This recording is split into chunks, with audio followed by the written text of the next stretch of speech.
Russia's war in Ukraine not only challenged European security, but also the future of the common neighborhood policy of the EU. It questions the current Eastern Partnership policy of the EU in demanding a recognition of spheres of influence and buffer zones in Eastern Europe. So it also challenged the situation of other countries in the region. While Ukraine is the current victim of Russian invasion, countries like Moldova and Georgia could be the next targets of a Russian aggression. The EU needs to rethink its neighborhood policy again, and it is impossible to think not about a security component and the future of security in Europe. And there was just a decision about a strategic compass of the EU, also in the light of this war in Ukraine. Yeah, we discussed a lot in the past years about security guarantees, the security situation of the countries in the Eastern neighborhood. Now it's even more important, to have this focus. There is a demand from Ukraine, but also from the other two countries of the associated trio to give the countries a membership perspective as soon as possible. The EU members have refused this request, but the EU is reviewing at least the request. So I think that's also a step forward. We want to discuss also beyond the war, what is the perspective of these three countries in the framework of the Eastern Partnership policy? What is the impact of the war, and what does the countries expect from the EU? Huge waves of migrants coming into Moldova, but also Georgia. The Moldovan reform government is under pressure, while the Georgian government is very careful in not provoking Russia. At the same time, Ukraine is fighting for its survival as a state. So I think there are also other issues which are very important also for the stability of countries like Moldova, for instance, which is in a very precarious situation. I think that's also something we should discuss and focus, beyond the situation in Ukraine. We have really great 5 speakers here. I'm very happy that they agreed also to discuss with us this topic. The first speaker will be Ivanna Klympush-Tsintsadze, who is a member of the Verkhovna Rada, Ukrainian parliament, and head of the Committee on Integration into the European Union. Warm welcome to you also in this very, very difficult times Ukraine is now. We have Salome Samadashvili, who is member of the Georgia's parliament, political secretary of Lelo, which is an opposition party. She's a former diplomat and was a leading member of the United National Movement, still the biggest opposition party at the moment in Georgia. Welcome, Salome, also for you to this discussion. Then we have Mihail Popsoi, member and deputy speaker of the Parliament of Moldova, president of the Party of Action and Solidarity, a faction of the current President Maya Sandu. Warm welcome also to you. Then we have from the European Parliament, Viola von Cramon, who's vice chair of the delegation to the EU-Ukraine Parliamentary Association Committee and member of the European Parliament Greens European Free Alliance. Viola, welcome also to you.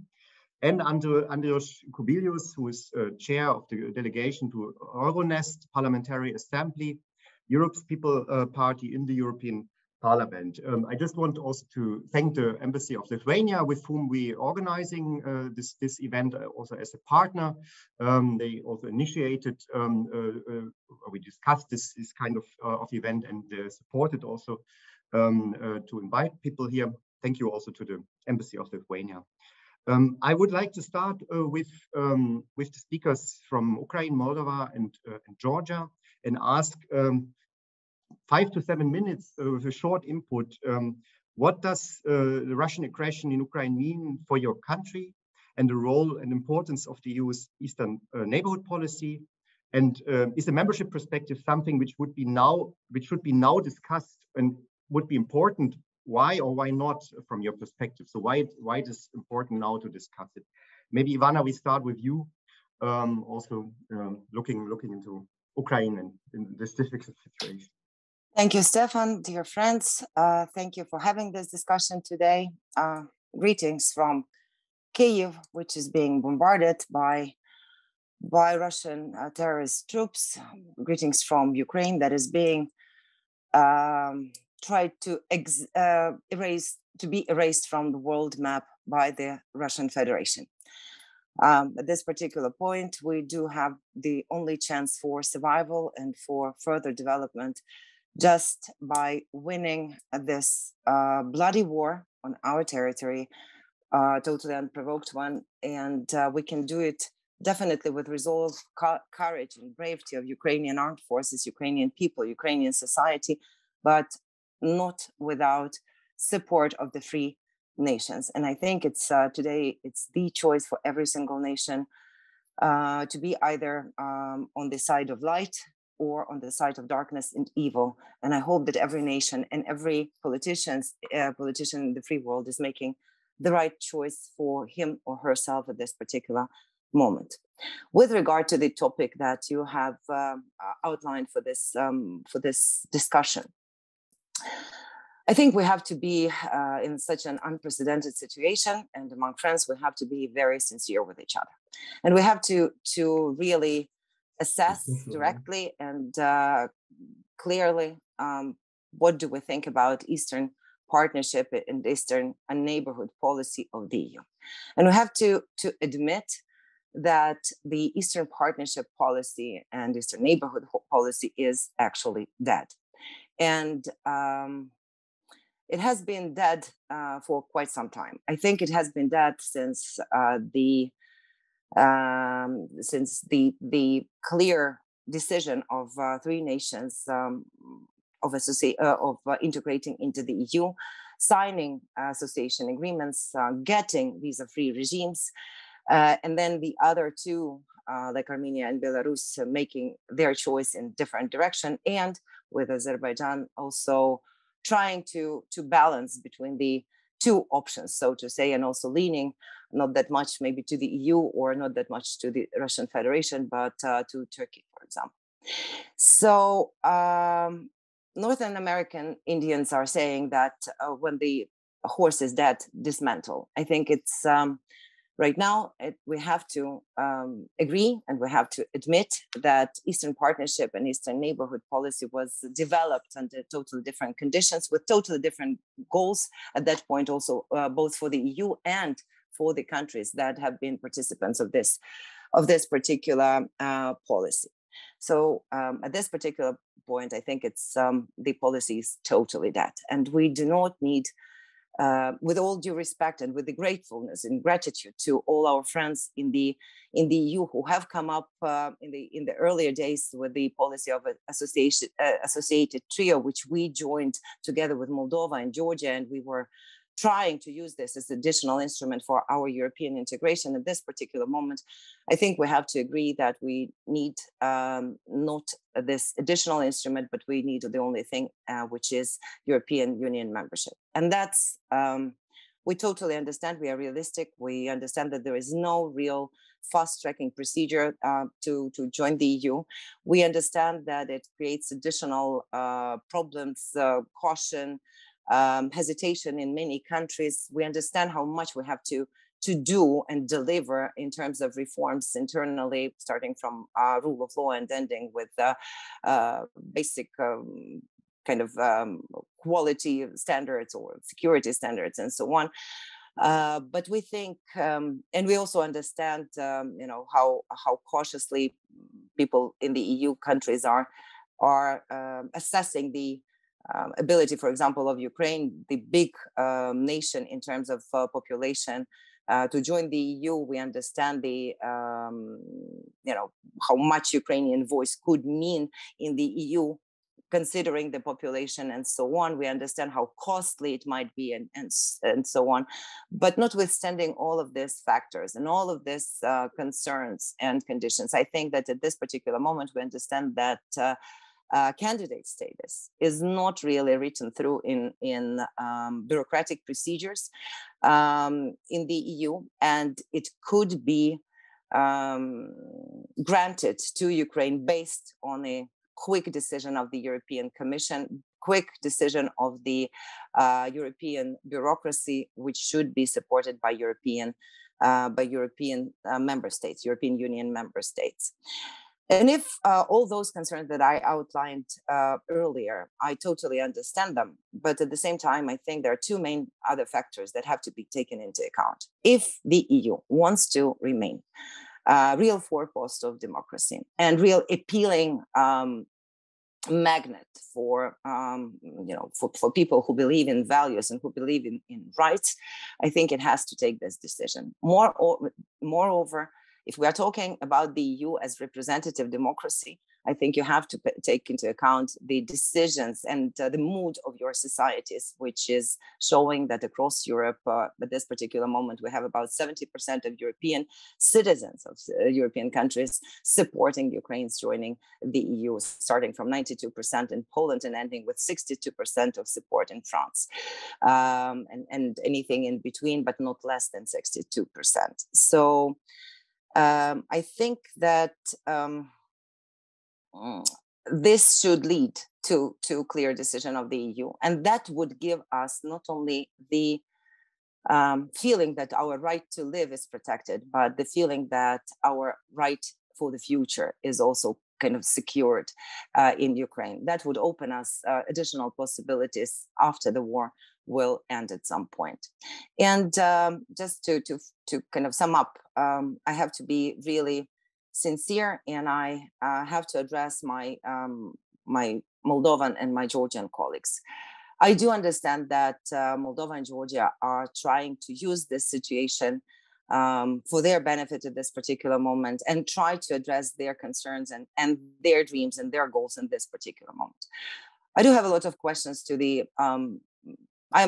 my husband is Georgian, so that's why my last name seems to be also partially Georgian.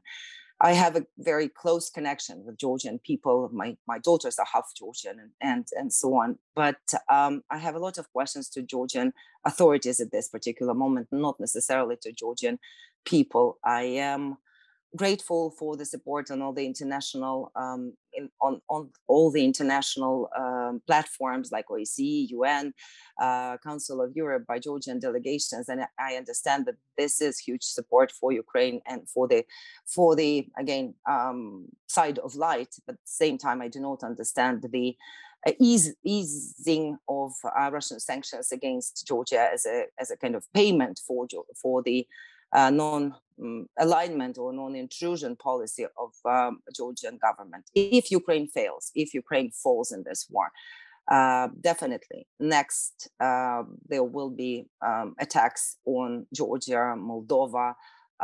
Unfortunately, that could also lead to other attacks on Baltic states or other countries of the eastern flank of NATO, as Putin has put it directly in his ultimatum to the West, that he wants to return back to 1997 borders of NATO and wants to get to this geopolitics of Yalta. So at this particular moment, I think that our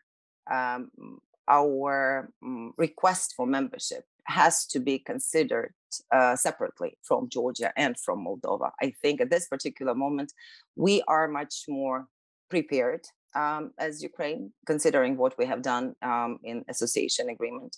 We are much more ready for the membership, but notwithstanding the fact, or rather because of the hot stage of war at this particular moment, the first request has to be assessed from Ukraine, and Georgia and Moldova still do have a little time to do their homework in order to be better prepared. But obviously, Georgian and Moldovan people also have the same right as Ukrainians to be part of the European Union, to be part of the European community, because of the work they are doing and because of the aspirations and mood and their values as nations, again, as societies that they are expressing over this period of time. Can I just ask a small follow-up question? So what is your main argument? Because Ukraine is so prepared for this membership, or is it because of the current situation we have with Ukraine? So what makes it so urgent or so important from your perspective Just to clarify this, or is it both? Yeah, from your, so what is your main argument? From my perspective, the urgency of the decision on behalf of the EU is needed because Ukrainian people who are every single day proving by their fight, by their blood, by their courage that they are protecting real European values. And if the EU wants to remain a value-based entity, the EU has to open up the doors to Ukrainian people at this particular moment. If the EU won't do that, won't deliver on that, it will remain as an economic union. It will remain as a big liberal market, but it will not preserve its magnetism of being the value-based union. And I think it's also about the EU at this particular moment. And why we believe that the candidate status could be granted to Ukraine, because already we also have done assessment together with the European Commission of our deliverables on association agreement implementation. Not everything has been delivered upon, but definitely the work that has been done is important. And if you be sincere again with yourselves, and we will be sincere with ourselves, some of the nations that have been joining the EU at the earliest stages have been not better prepared than Ukraine at this particular moment. Thank you. Salome, I would just hand over to you. Maybe you also respond to some of these arguments. Also, the question, is the neighbor policy really dead? And also the question about membership perspective, but also what does this war mean for Georgia, and how you would assess also the reaction of the Georgian government to this war? Well, thank you very much. And first of all, I would like to tell Ivanna and all the friends in Ukraine that absolute majority of the Georgians believe that this war is also our war. And we know very well that Ukraine right now is fighting not only for its own freedom, but also for the freedom of Georgia. And this is why actually the polls show that the majority of the Georgians believe that the Georgian government should be doing more. And as the opposition representative, we have been extremely vocal in criticizing the government's position, which is damaging Georgia's national interests, damaging our strategic relationship with Ukraine, but not only with Ukraine, but with the West also. And the policy of the Georgian government, I think that I didn't want to dwell too much on criticizing what the government is doing, but I think that that the fact that our Ukrainian friends assess it as the policy which has mandated recall of the Ukrainian ambassador for consultations, that speaks volumes about how this policy is used. There is a very clear discontent between the position of the opposition, position of the majority of the citizens, even the position of the current president of Georgia, who actually now is being constitutionally basically prosecuted by the government, which has nominated her as the president, for her positions on Ukraine, which diverge basically from the government's position.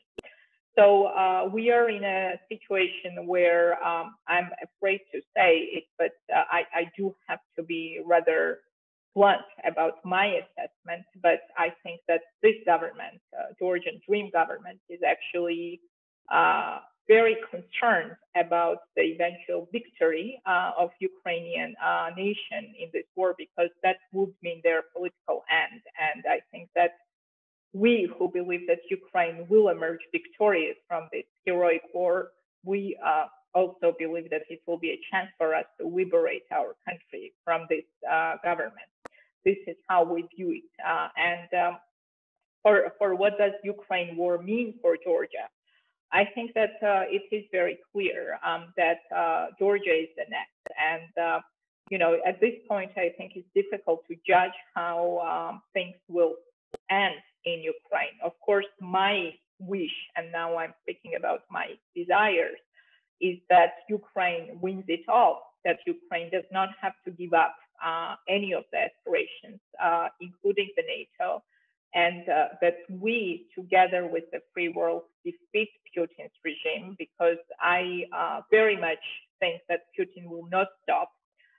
NATO, putting an end to NATO aspirations is not the goal that the Russians are pursuing in this war, because they knew only too well that in an immediate future, neither Ukraine nor Georgia had any real NATO membership perspective. It was a distant horizon, and this war has its objective to destroy Ukrainian statehood, and after that it comes Georgia, it comes Moldova, and yes, back in 2008, when we were fighting Russians here in Georgia, we were warning our friends that Ukraine would be the next, and we were saying that the Baltics are not safe, and it was not very popular position. I will be honest with you, I was Georgia's ambassador then in Brussels, and our friends were not happy that we were basically saying that everyone is exposed in Central and Eastern Europe, but this is now the reality which everyone recognizes. It's a fact. So where does this take us in terms of the European Union aspirations? Yes, the Georgian government has filed the application for membership, and it was a completely hasty decision because the day before, the government was claiming that they were not going to file the application until 2024. But then I think they had to move because also the large demand from the public, because the Georgian demonstrators, thousands and thousands, 50,000 people in the streets, were on the one hand cheering for Ukraine. They were also asking for the Georgian government to show its commitment to European future of Georgia. So this was the decision which was taken very quickly. It is clear that the commitment of the Georgian government to Ukraine, okay, it is, we already discussed that it is unfortunately such that we now have to apologize very often to our Ukrainian friends as representatives of the opposition and of the country, but also with respect to the European Union. I will give you one example. Last week, the governing party initiated in the parliament a resolution on supporting the European Union membership application, and I voted for it, as did the other opposition members. However, what we couldn't achieve is to push the government to include in this resolution clear commitment that they have to fulfill Copenhagen criteria as soon as possible, including the political criteria. And if we have the government which on the one hand applies for the EU membership, but on the other hand considers that democratic reforms, independent judiciary, everything that we agreed on also not under the current framework of cooperation with the EU, but also with in the political agreement that President Michel negotiated a year ago, and the Georgian government then withdrew from this agreement. If they are not willing to implement all of these reforms and do everything that they have said that they will do, I mean, the clear danger is that we will not be successful, and that actually can backfire, because then the Russian propagandists in this country, which are operating under the GD cover, and it was a huge, basically, assistance of the current government. On the one hand, they have already started very active campaign against NATO, basically saying that we have to give up NATO membership, and GD-related experts are also pushing that line, that NATO is not happening, and Georgia has to declare neutrality. And this will be a discussion that might follow the development of events in Ukraine. And on the other hand, if we are not successful on the EU integration path, that will empower anti-Western propaganda in this country and anti-Western forces to say that, well, you know, nothing is happening. Nobody wants you in the West, either in the NATO or in the EU. And this will undermine really Georgia's statehood in a fundamental way. I mean, what is the position today? We understand very well that Russia has a lot of leverages to influence our country.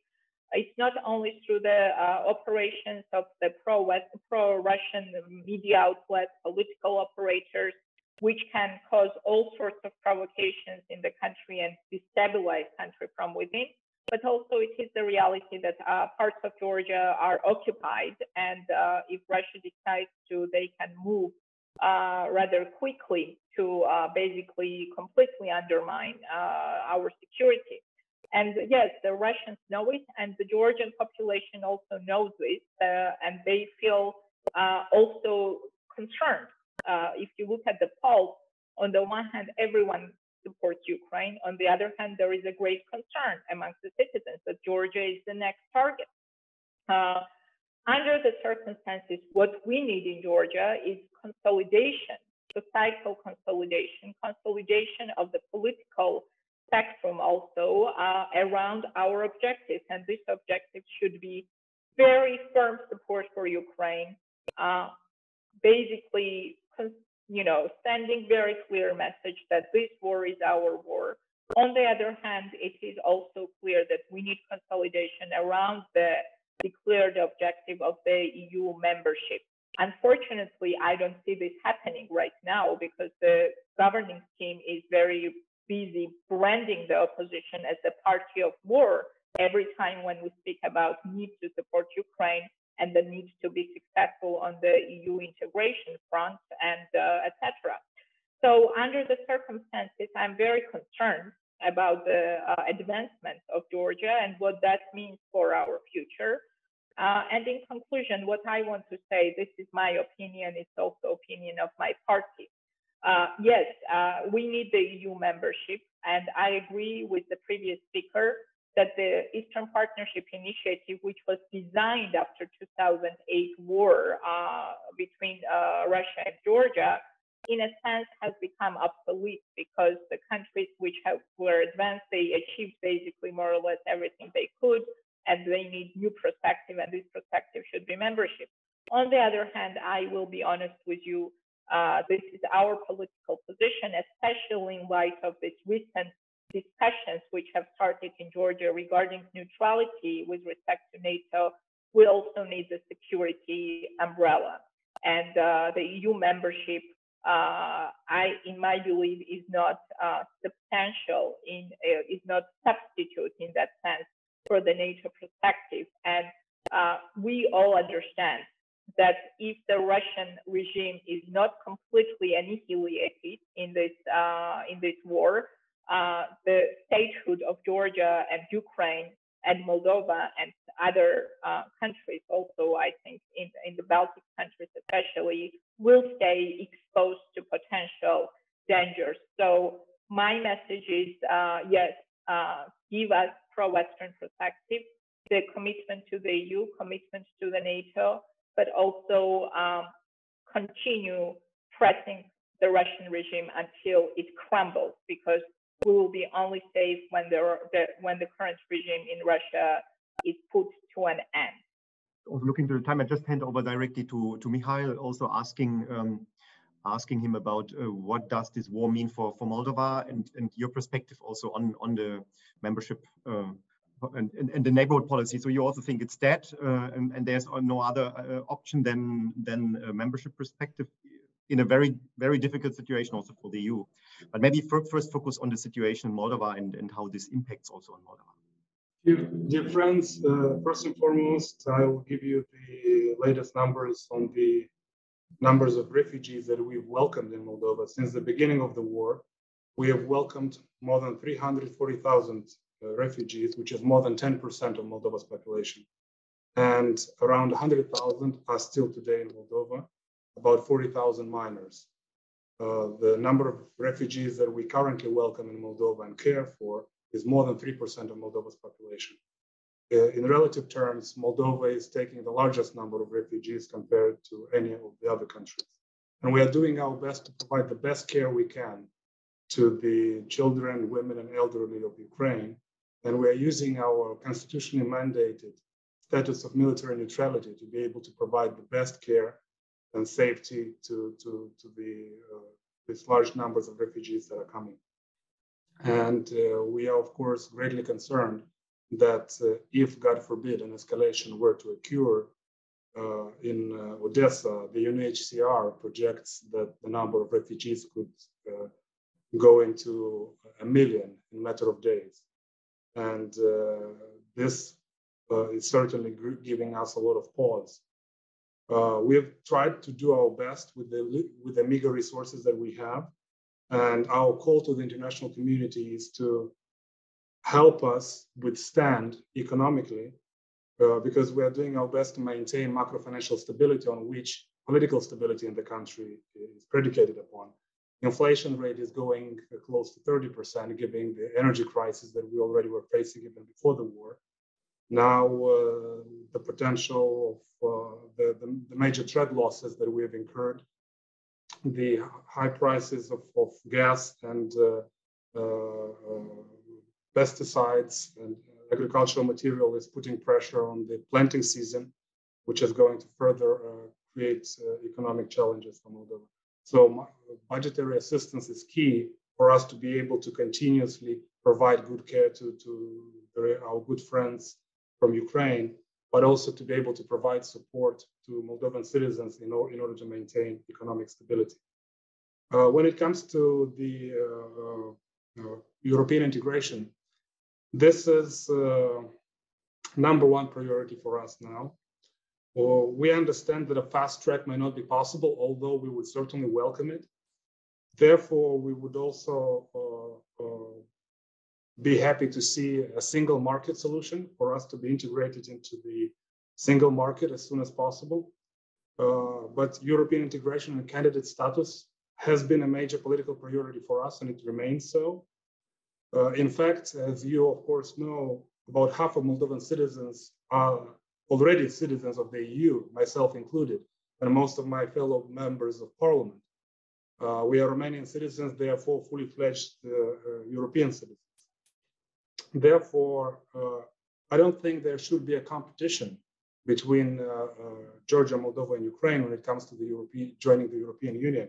In fact, there should be more solidarity, more unity in this approach, because if we engage in this competition and trying to sort of perceive each other as a threat to each other's probability of joining, it actually plays in the hands of our detractors. It plays in the hands of those who want to actually build a wedge between Moldovans and Ukrainians. And we see them both within Moldova and outside Moldova, who are desperately trying to cause animosity between the refugees here and the Moldovan population. And this competition when it comes to joining the European Union is not helpful. Indeed, the solidarity is something that can help us.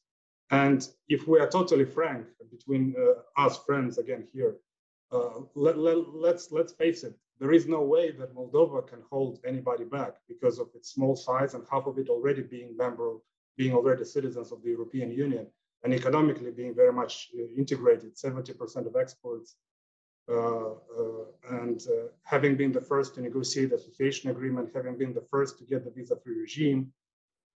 And I will agree with Ivanna when it comes to the Western Balkans.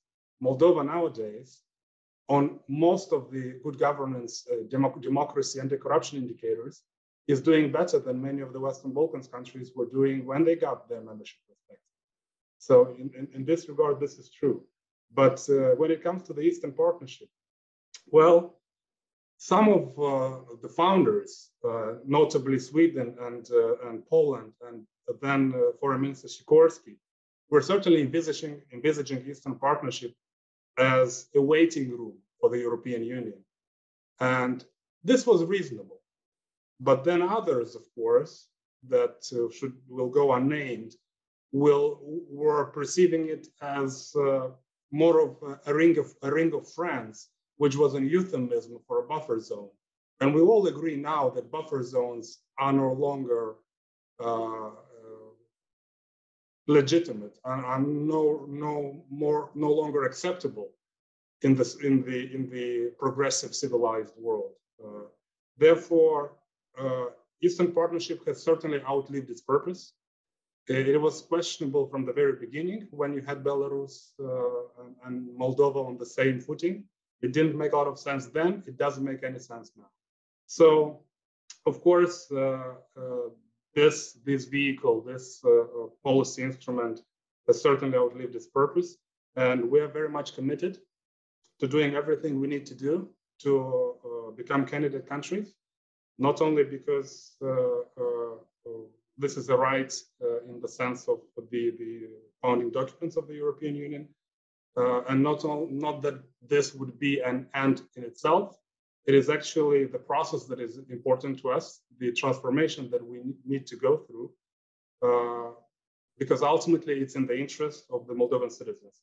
For the candidate status for us, apart from the financial assistance, the immediate support that we need to maintain the macro-financial stability and political stability, the candidate status is that light at the end of the tunnel, which is so important for the morale of the citizens nowadays, for them to be able to continuously endure the challenges that they are facing by having this light at the end of the tunnel, which so many Moldovans have been committed for so long of a time. And we certainly count on our European friends meeting us midway, and we can only assure you that we have all the political will and commitment to do everything that is needed in order to fully prepare Moldova to become a member of the European Union. But in the meantime, we count on intermediary solutions like the single market. And in the very short term, we count on significant budgetary support in order to be able to hold on to this modicum of stability that we have here in Moldova. Thank you. Thank you. Thank you very much.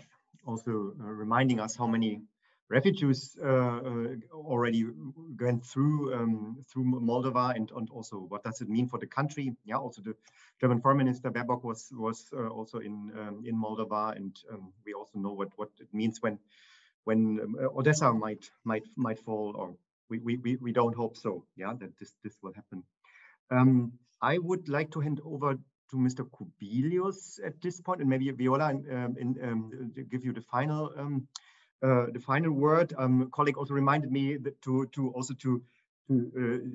remind all of us that you're a former prime minister and you are also rapporteur for Russia in the European Parliament. Yeah, so you also have quite a lot of responsibilities and experiences. We know you also from all the discussions in the South Caucasus and other Eastern Partnership member states. So I wanted to ask you, so is there no neighborhood policy anymore? Is this just the end of the neighborhood policy, and there's the only option is a membership perspective? But what does this mean also for the processes in the EU? What does it mean for the Western Balkans?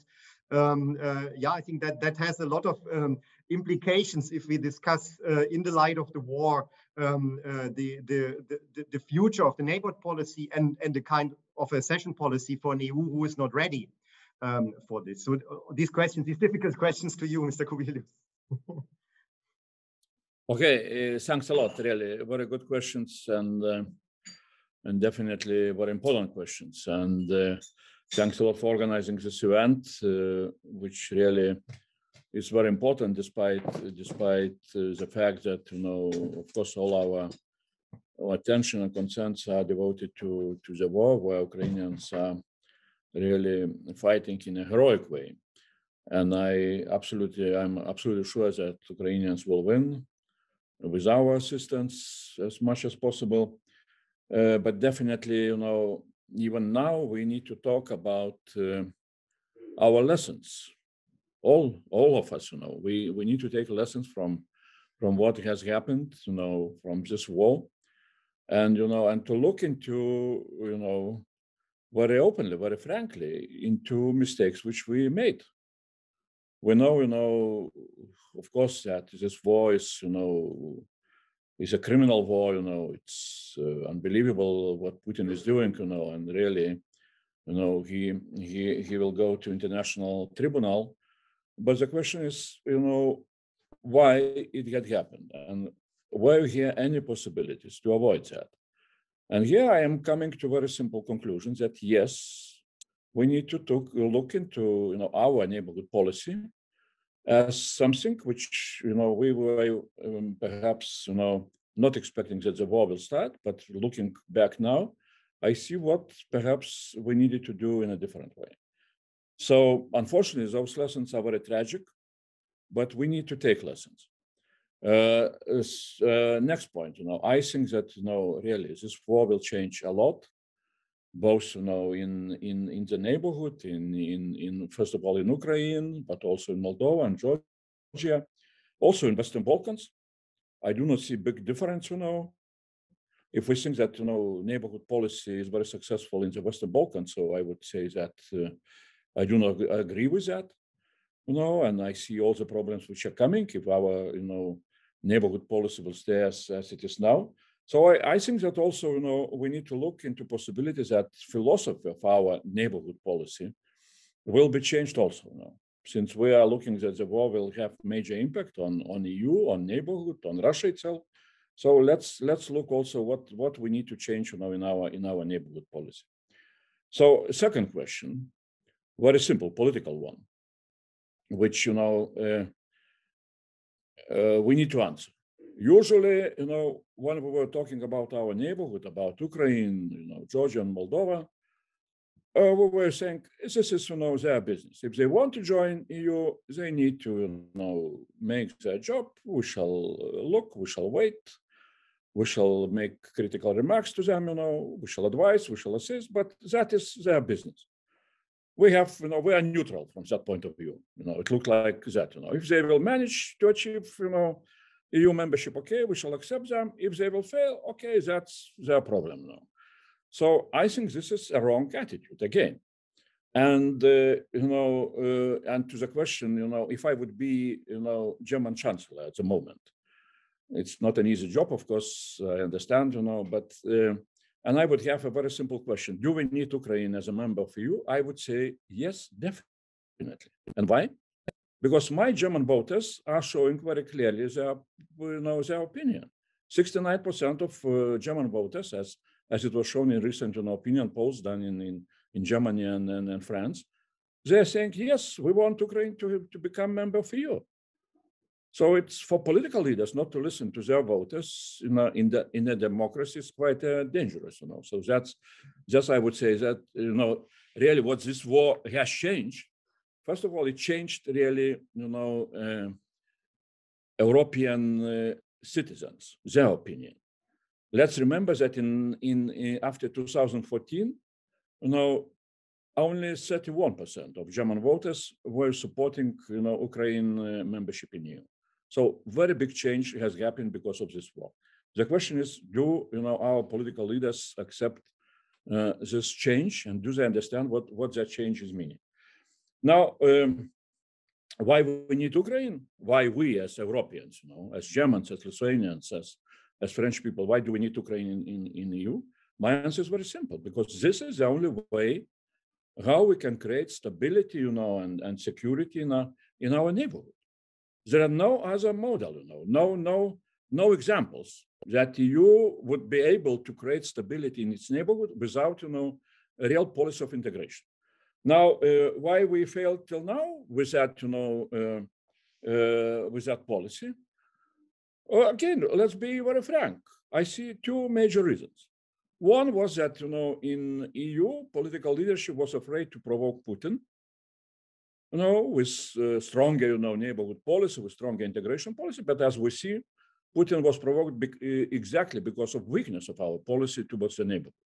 That's my answer. Second, of course, more perhaps objective factor is that in some big European countries, there is, in some way, fear or skepticism that without reforms in institutions, like making, changes in decision-making, coming more to, qualified majority voting, enlargement will create huge, institutional problems if we shall have, 35 or something like that members with, Western Balkans and Eastern Partnership countries.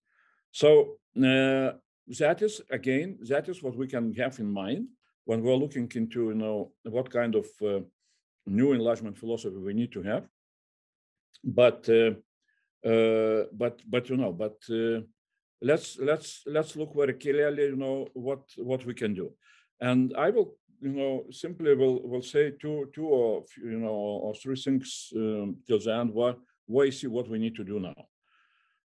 I am absolutely, in favor of, and I see no no objective, arguments not to give candidate status, first of all, to Ukraine as soon as possible. I will not talk too much about Moldova and Georgia. It's, we understand what's, where they are, and of course, they are very similar to Ukraine, in their development. Of course, Ukraine now is in a different situation. It's really fighting, for their liberty and so on.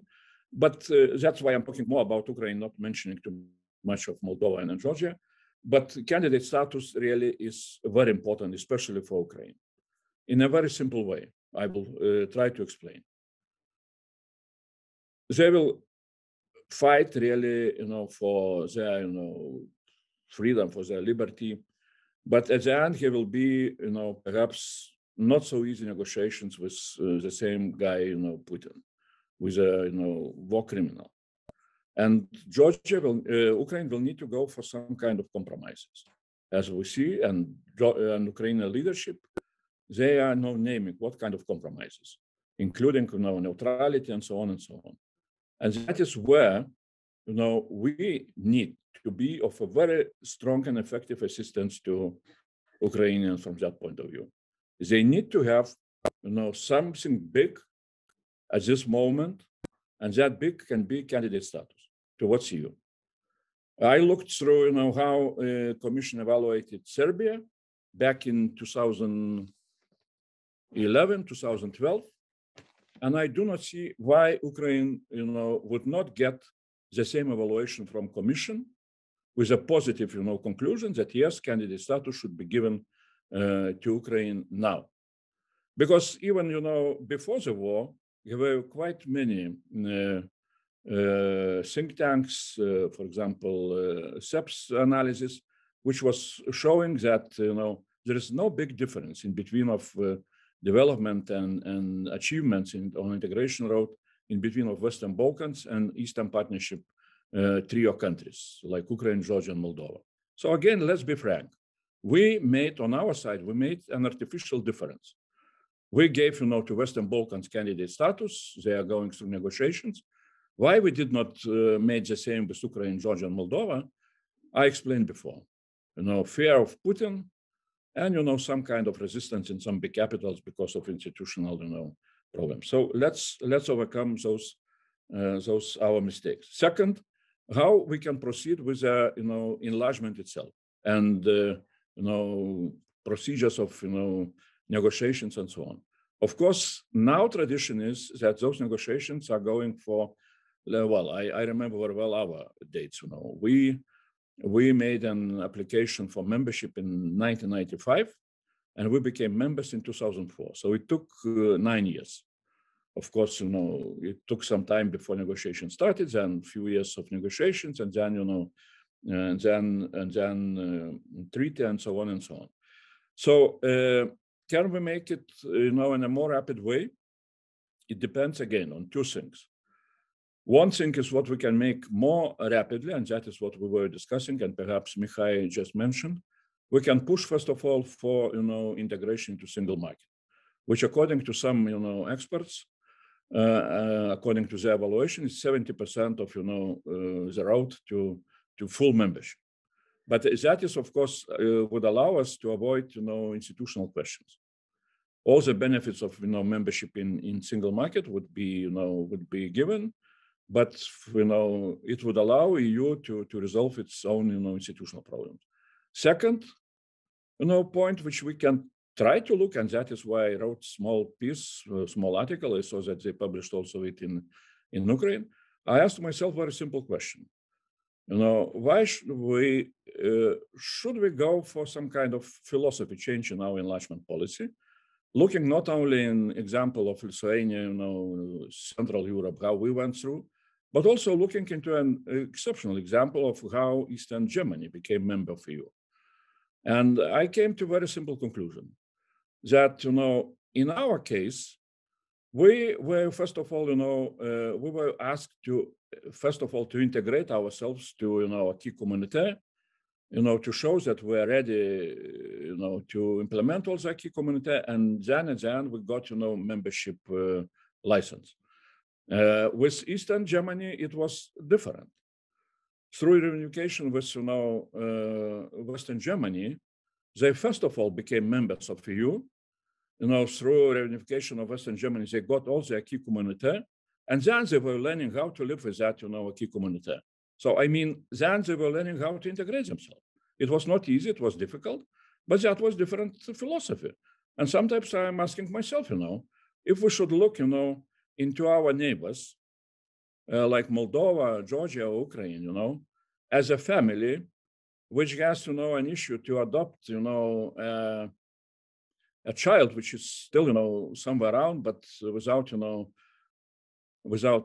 proper family, then the question would be very simple. 2 more minutes. Yeah, I'm ending here with that metaphor, of the family.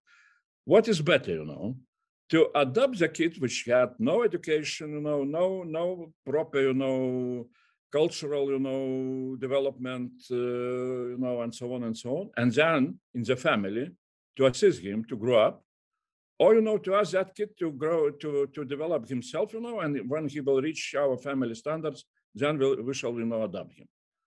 I see that, the question of philosophy, of enlargement philosophy, I think it can be discussed. I don't know if EU really will be able to change itself, so deeply that also this philosophy will be changed.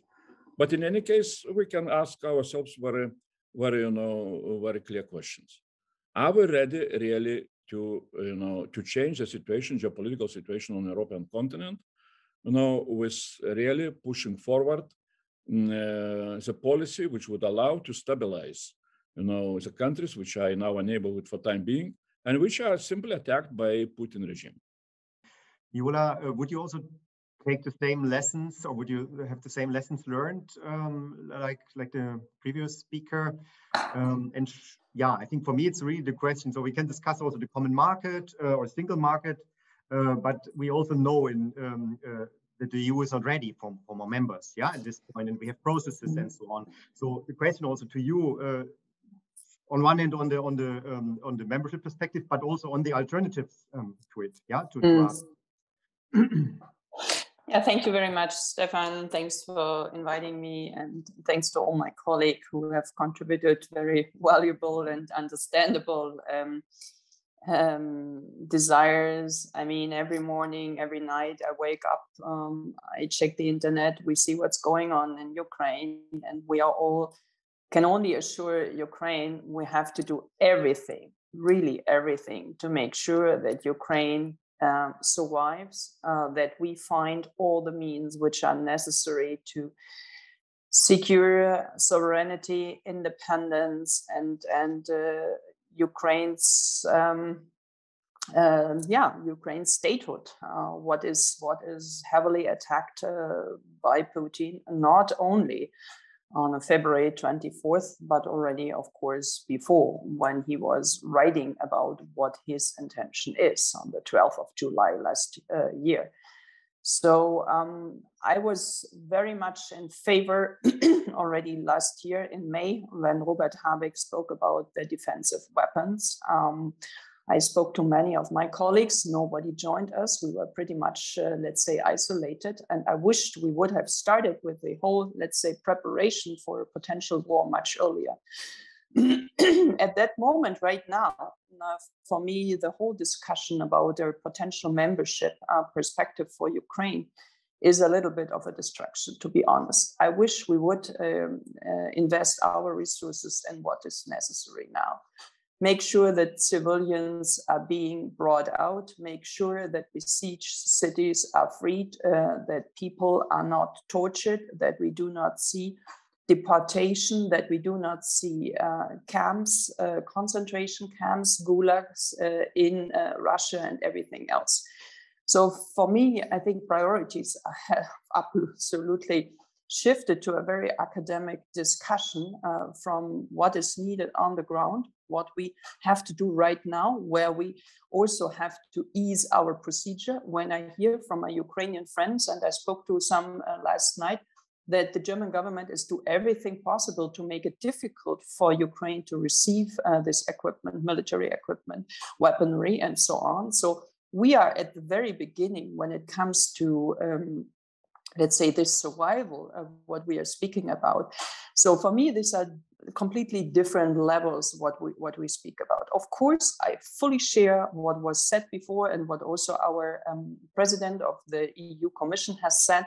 Ukraine is part of the European family. Ukraine needs inclusive part, in Europe. And for sure, there will be a path towards EU integration. And this needs to be followed up. But first of all, we have to jointly win the war.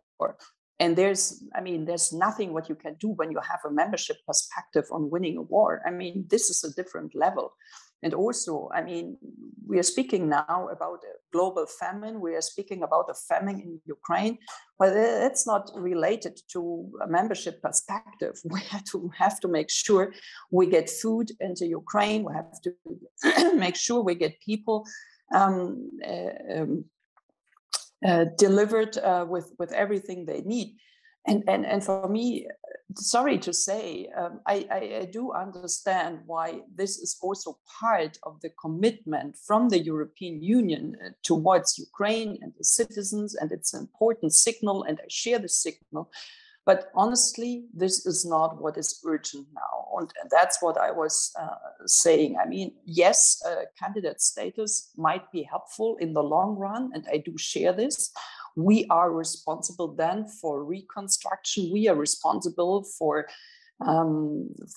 gathering, for collecting money, for funding funds, for making sure Ukraine will stay within this European family as one of the, hopefully then, members. But at that moment, when we see this bloody, brutal war, where Putin has just one goal: to eradicate, to erase Ukraine from the European map, I think my priority is a different one. And that's why I also, I mean, Salome has rightly put it, the citizens of Georgia are very much in favor of solidarity with the Ukrainian people, the victims, and they do everything to show that they would support much stricter sanctions against Russia and so on. And we see that hundreds of thousands were out in Tbilisi, other cities, singing Ukrainian anthem and many more. But on the other hand, the executive, the government, does the opposite of aligning with any EU agreement, with any acquis, with any commitments. I mean, honestly, sorry to say, but we cannot just give the membership perspective to anybody. And this is absolutely, I mean, we are not realistic. We are making a fool of ourselves, and we do not have a majority for this. And if Georgia really acts against everything of the European Union and blames us for everything, and it's just, I mean, you go through the last developments from the April 19th agreement on, and you see what the government of Georgia has done to really prevent implementation of any reform. I mean, how can you take them seriously when they go for EU membership perspective and send out an application? This is just a joke, honestly. And so I think we really have to look very carefully what's going on right now. Moldova is a complete different case. Moldova is really, and I fully agree with my colleague there, has done a huge shift towards the EU integration, has done everything which could be possible to really show this commitment which is needed in terms of fight organized crime, anti-corruption, everything, and so on. So, I mean, Moldova has a different status, or should be granted a different status than Georgia. This is hard to say, but I do not see that we just put everyone in one basket and deal in the same way. This, I think, will not work. When it comes to the Western Balkan states, for them it is extremely difficult to see now that we start discussing about a fast-track procedure. Well, they have done, not all of them, but many of them have done hard reforms, and they have improved in many of the fields, in rule of law, in anti-corruption, and so on. But nevertheless, the poor Kosovars, they still have not even visa liberalization. They are 1.4 million. We do not speak about 40 million or 2 millions or 8 millions. We speak about 1.4 millions. And so they are kept hostages in a very, let's say, unfortunate and absolutely unjust situation. So I think we should really see the global picture, and also Russia divides us in the Western Balkans. So we have to make sure we get the whole neighborhood perspective, and we still work on a merit-based procedure. I absolutely agree with what Ivanna said at the beginning. Yes, we are a value-based entity. And we see that hopefully at the end of the war in Ukraine, we can really start with everything which is needed to show that we grant Ukraine a membership perspective on what they have done before in terms of reforms. But first of all, we have to win the war. And for this, we need different means. We need really hardware. We need really a commitment by all the member states. We have to make sure that, for example, the German government does much more as they have done in the last weeks and months, and not just announcing things, but also delivering. And so must the other capitals, which are here in a shared responsibility. And therefore, as I said, I'm very much in favor, but let's try to get the priority right at that moment. Thank you very much, also for this pragmatism and realism, maybe in a way, and that indeed the question, what is now urgently needed, yeah, and what we should now focus and discuss, and it's for instance also the refugees in Moldova, yeah, and other issues I think which are very important, but I think we should also have the strategic questions in mind, and then it's the question what is realistic and what brings benefits, and then we should have also the broader neighborhood. In our perspective, I think that's also important. So I would invite the auditorium to ask questions. Please raise your hands. Some people already wrote in the chat. I would prefer to collect because we don't have so much time, and would be great also to give every speaker a word. So Markus Meckel, maybe we start with you. Thank you very much. I can make it short after Viola said the most what I wanted to say, because maybe short introduction, everybody. Just I think most of the people know you, but maybe some yes, people. My name is Markus Meckel. I for 20 years was from 1990 to 2009 member of the Foreign Affairs and EU Commission in the German Bundestag. And then I engaged in this field of Eastern Partnership and so on until now. My point is, and my background is coming from East Germany, and in the time of unification, I was negotiating the German unification as foreign minister. And that's why, Mr. Kubilius, I would say that way of East Germany is not possible for new members because it was a special situation. We as East Germany took over the total legal framework, and that has to be a condition for everybody. I think it would be very dangerous if we would bring down the criteria of the legal framework for membership.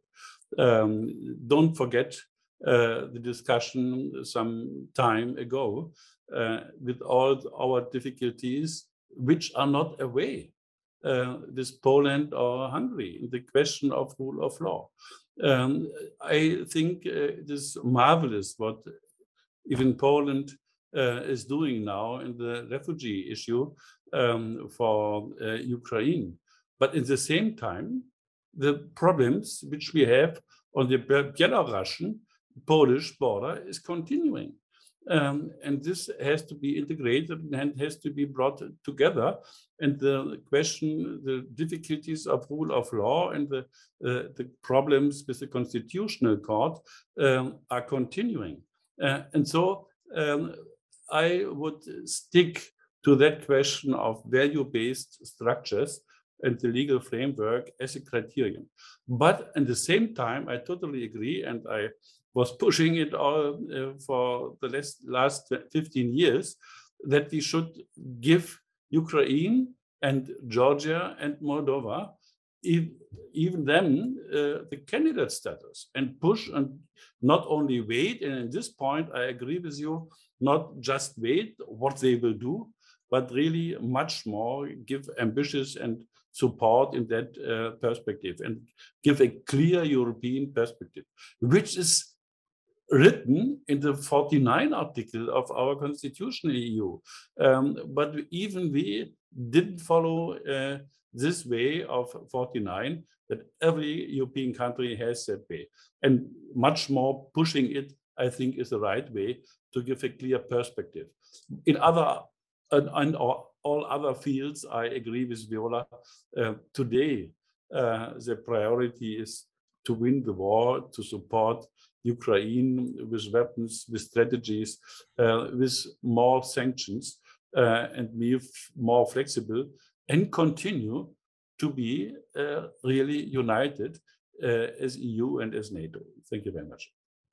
Yes, thank you very much. Stefan, can everybody hear me? Connection is okay?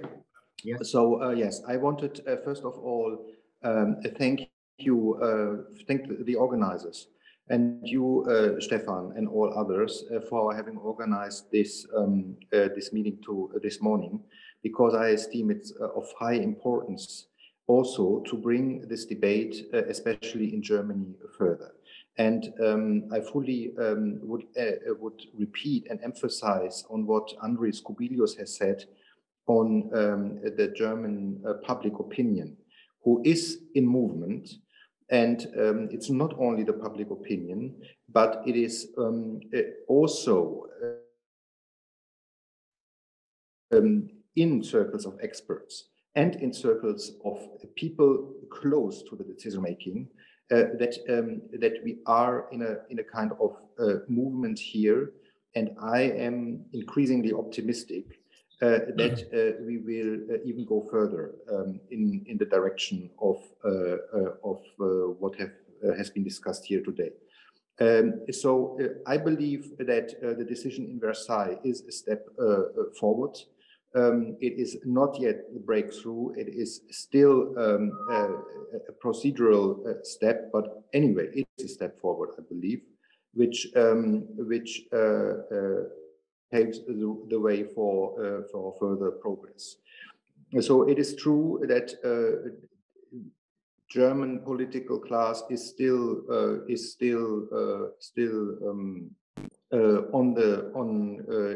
in the discussion and in the period of reflection, let's say. But as far as I can feel it here, it is the increasing consciousness that a European perspective for Ukraine is something which has to be discussed further and more intense. Thank you. Maybe you just mention your position in the Foreign Office, just to introduction.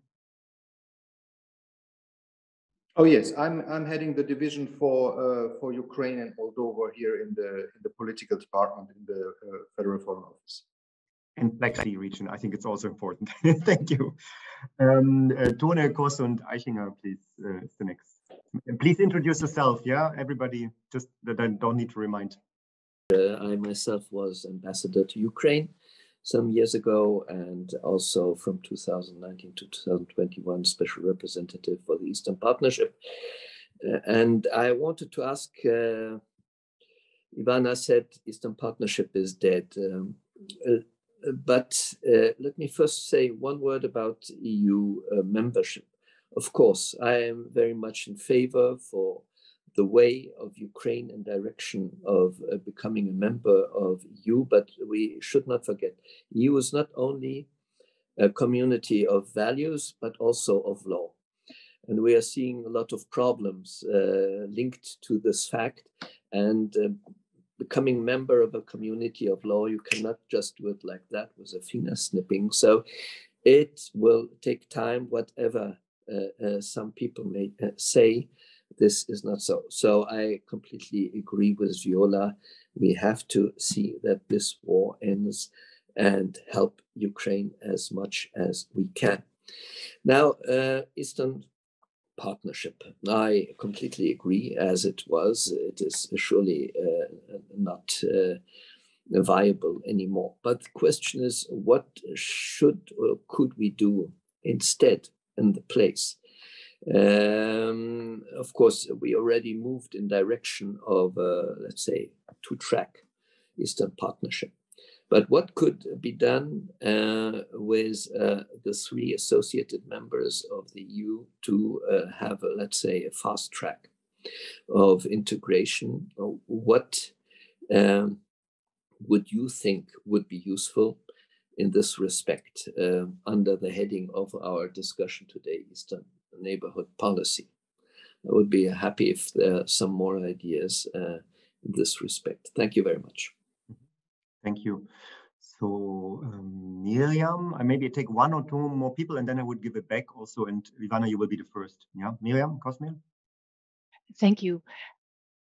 I can make it very short. I share all the concerns regarding now. Can you introduce yourself, please? Yes, sorry. Miriam Kosmil. I'm working with Bertelsmann Foundation on the Eastern Neighborhood, and I worked in Ukraine from 2012 to 2017 for the Friedrich Naumann Foundation then. So I, of experience, share all concerns that are being brought forward regarding Ukrainian membership and regarding poor governance in Ukraine. However, I think we should not underestimate, and Ivanna Klympush-Tsintsadze has said it clearly, the important message to the Ukrainian people that they need as a concrete perspective in order to not lose them for further transformation. And if we talk about poor governance and rule of law problems, we should also talk about the fact that we, the EU, Germany, have been doing for decades policy and legal advice centers. We have worked with the judiciary. So we at least share responsibility for not having had such an effective change, and also maybe should consider that it's not realistic to reach certain changes in a rather short period of time, where we have also the influence of global political corruption going beyond borders. And here too, I have to say that we in the West weren't the quickest with coming up with directives for anti-money laundering and simply having a global financial system that has made political corruption possible. So putting these factors together, I do think that the Ukrainian people, those that are reform oriented and that we need to work in our common European neighborhood, they need that message, and they do not only need the message, but they also need that we find now mechanisms to make that possible and to not stick to technicalities. Thank you. Thank you very much. Also having in mind that there's a lot of Russian money in our financial and banking system and nobody was going for it. Yeah, if we look to Western banks. So maybe Ivanna, you react at first, you also raised your hand. And I would also give to all of you this question about what are the alternatives. So, and I think it's, for me, it's also the question, what are the urgent needs, the short-term needs, and what is the long-term perspective? I think we should really make here a difference. I think a membership perspective or membership will not help you short-term in this war. Yeah, so and at the same time, the EU has its rules and its own constraints. I think this was mentioned, but nevertheless, I think a perspective, I think should be there. Yeah, however, how long it takes. So please, Ivanna, maybe you are the first. Obviously, I cannot but agree with the fact that priorities for survival, priorities for the ability to live as a nation, as a state, are much more comprehensive sanctions, coordinated sanctions, embargo on Russian oil and gas immediately, swift being cut off all the banking system of the Russian Federation, Russian ships not being let into your ports, and so on and so on and so on. This is the priority from the economic point of view. And I am appalled by what I've heard yesterday from the Hungarian government with regard to them not being ready to support any embargo on Russian on trade with Russia with energy sources. I think there is also a time for very serious discussion within the EU on those issues further, and with the same urgency. Air defense, airplanes, military equipment of all kinds, from ammunition, from personal protective gear to our soldiers, ending with the simple bullets which we are running out of, and urgent deliver them to the Ukrainian border. And urgent delivery them to Ukraine. Yes, this is definitely an urgent thing, but we were discussing with you. And that is the priority for us, to be able to survive and to continue discussions with you. What will be the European future or not European future of Ukraine? And I'm sorry, I'm becoming a bit emotional, but I find it cynical that only after the war has started, that the EU has finally agreed that we are a European nation. I don't know what we are if not a European nation. I've been saying this since 2014 in every single meeting of mine, as an NGO activist first, as a member of the Ukrainian Parliament, as a Deputy Prime Minister for European and Euro-Atlantic integration. We are nothing else but Europeans. We are not anything else but that. So therefore, I don't think that big step forward, since Ukraine is in this hottest ever since the Second World War, war on the territory of Europe, that led to recognizing Ukraine's Europeanness. Don't you think it's strange? I think it is strange. So I do believe that candidate status is a must for Ukraine, and I totally agree. I'm not naive, and I, as a representative of opposition in Ukraine before 23rd or 24th of February of 2022, I have a lot of questions and a lot of issues that I think we have to deliver upon here internally in Ukraine in order to be actually compatible and join the EU as a full-fledged member. And I understand how much transformation we need, how much work we have to do. But again, I would call on, if we are talking about perspective for Ukrainian people, if we call for belief of Ukrainians further in what we believed all these years, that the EU countries are about values. The EU countries are definitely about the law and procedures and institutions and so on. I hear that with both my hands for it, but they are also about basic rights of people, and basic rights of Ukrainians are right now being threatened to the very basic one to live. And Ukrainians are showing that they are fighting, not because they just want to live. They are fighting because they want to be free. They are fighting, and this war is only because of one guilt of our people, that we wanted to be free, democratic, European, and sovereign. And that's why continuing to fight for these rights for ourselves, we would expect that there will be a readiness of European leaders to stand up to this challenge and be ready to engage with us in the difficult transformation that is ahead of us by granting us the candidate status. Thank you. Thank you. Thank you very much. Salome, maybe also your reaction.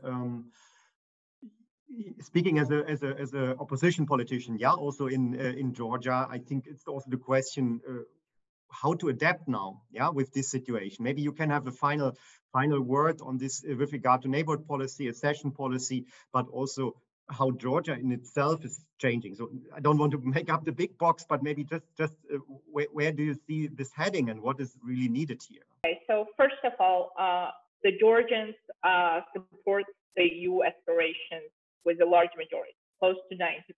So obviously, every political force in this country wants to deliver, something for the voters, because this is a popular cause. Therefore, even though I'm in opposition and I, have great concerns about many issues which the government is doing, I also think that, yes, they probably want to have some success because this is popular in Georgia. So if you can deliver the results, you will be rewarded.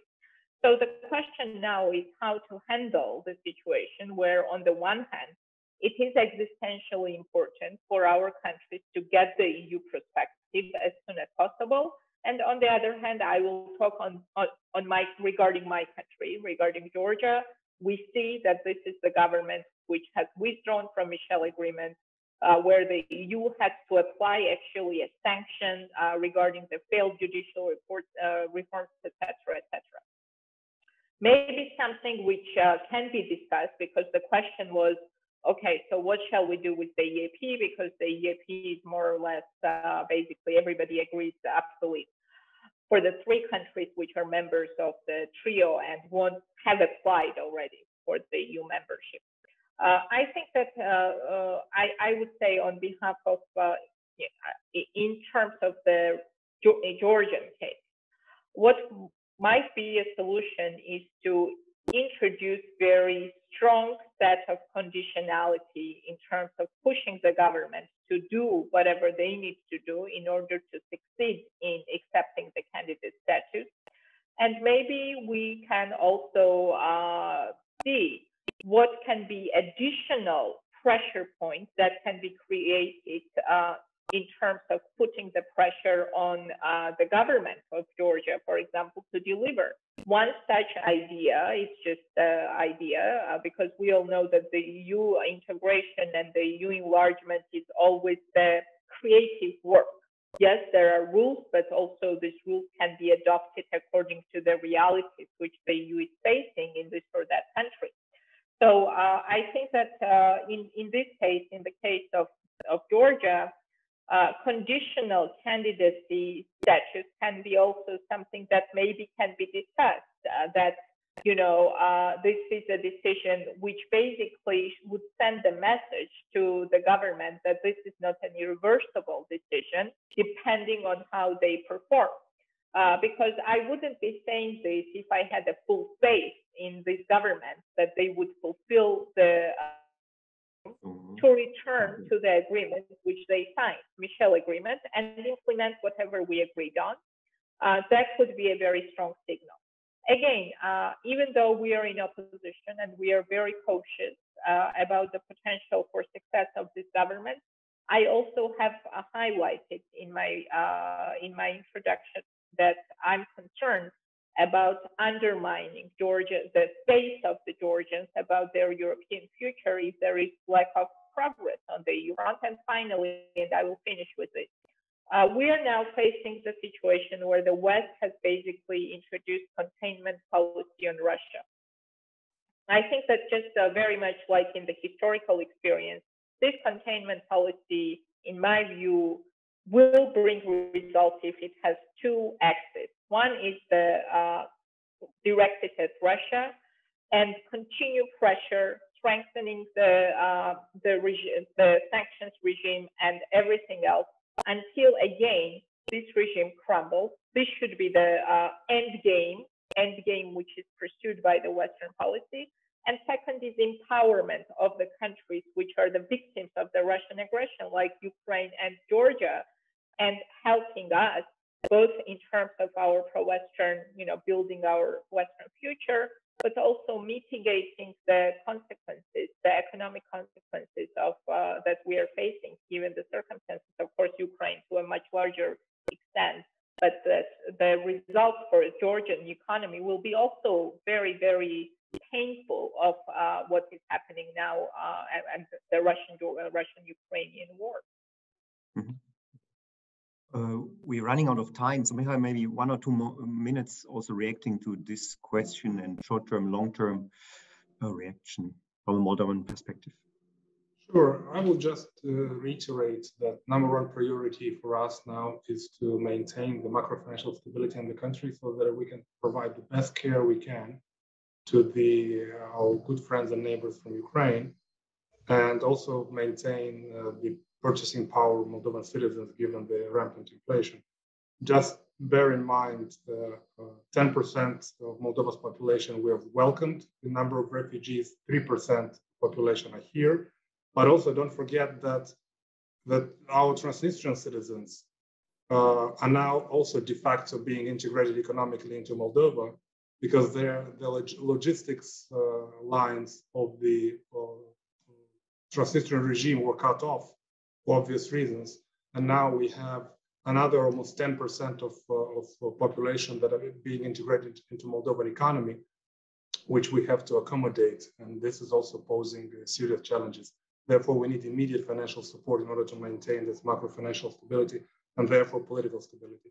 And of course, just to reiterate, we are prepared to do all the necessary steps for Moldova to become a candidate country. And we are very much counting on our European friends to be forthcoming and also welcoming in this regard.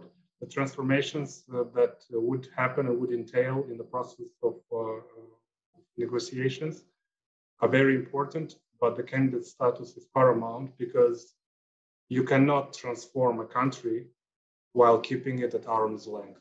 Viola, you need to leave. Maybe you have 1 minute and then Mr. Kubilius has the final word. Perfect, and thank you. Thanks for all the questions and remarks. And of course, Ivanna, I mean, there was no doubt from my side that Ukraine belongs not just to Europe, because it's the biggest European state, but also to the European Union. I remember in 2004, I was at a conference in Poland and was heavily lobbying for the EU membership and that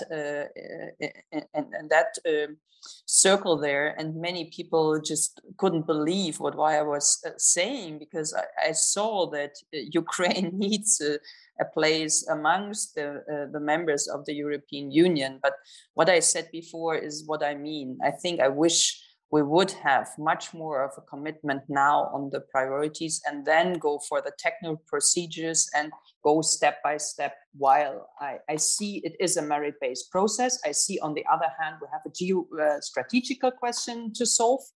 And therefore, we have to really find the right answers. I was in favor of having Ukraine into NATO. I think this debate should not be put aside. I think this is actually a much more urgent debate. And I wish we would have the wiseness now to say, yes, we are not afraid of Putin. I mean, why have we put this aside in 2007? Come on.